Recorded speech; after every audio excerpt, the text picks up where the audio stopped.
శ్రీ ఆదిశంకరాచార్య విరచిత సౌందర్యలహరి 81వ శ్లోకం మరియు తాత్పర్యం.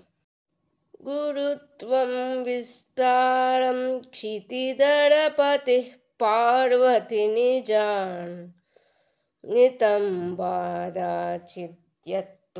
హరణ రూపేణ నిదధే అతస్తే విస్తీర్ణో గురురయమశేషం వసుమతి నితంబ ప్రాగ్భారః స్థగయతి లఘుత్వం నయతి చ.